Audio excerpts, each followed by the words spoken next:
VKR voice ఇదే నిజం. కుక్కలు చింపిన ఇస్తరు కాబోతున్నటువంటిది ఏ పార్టీ, ఎందుకోసం అవుతుంది? కుక్కలు చింపిన ఇస్తరు ఎందుకు కావాల్సినటువంటి పరిస్థితి ఏర్పడ్డది?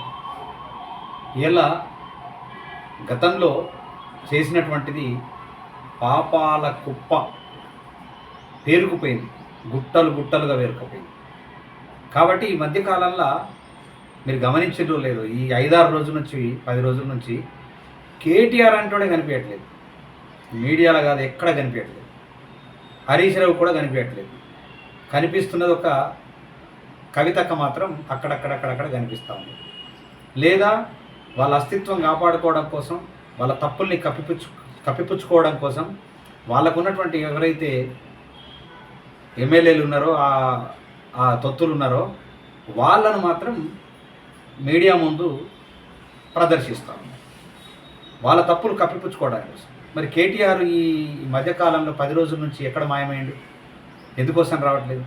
అంటే తప్పుల చిట్టా, పాపాల చిట్టా విపరీతంగా ఉన్నాయి కాబట్టి భయపడి ఇక పారిపోతాడా, లేకుంటే వేరే దేశం పారిపోతాడా, లేకుంటే ఏం చేస్తాడు, లేకుంటే జైల్లో కూర్చుంటాడు అనేటటువంటిది కాలం నిర్ణయం చేస్తుంది. అంటే ఈరోజు రాష్ట్రాన్ని సర్వనాశనం చేసి ఇవాళ పెద్ద పెద్ద మాటలు మొన్న మాట్లాడేది కదా, బూతులు మాట్లాడేది కదా. మరి ఎటు పోతుంది ఇప్పుడు?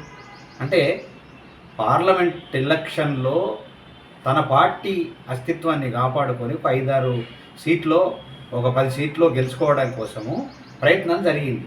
అది పప్పులు ఉడకట్లేదు, ఎందుకంటే వాళ్ళ పాపాల చిట్ట పెరిగిపోయింది కాబట్టి.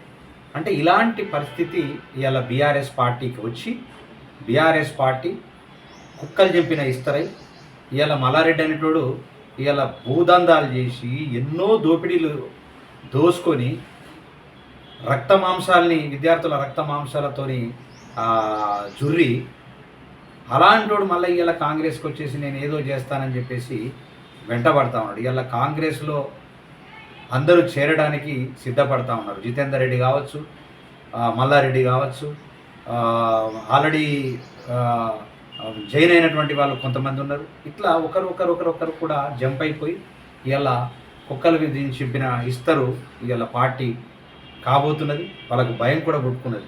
ఎందుకంటే ఎవరికి ఇయ్యాలో అర్థం కాదు, ఎవడు రావట్లేదు, ఎవడు చేయమన్నా ముందుకు రావట్లేదు.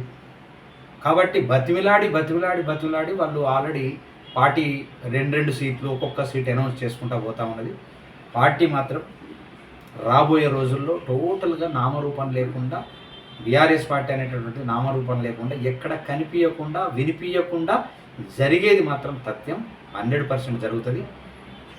ఇది ఖచ్చితంగా వీకేఆర్ వాయిస్ ఇదే నిజంలో మీరు ఖచ్చితంగా వినండి, చూడండి. రేపు రాబోయే రోజుల్లో కుక్కలు చింపిన విస్తరైన తర్వాత మళ్ళీ వీడియో మాట్లాడతా.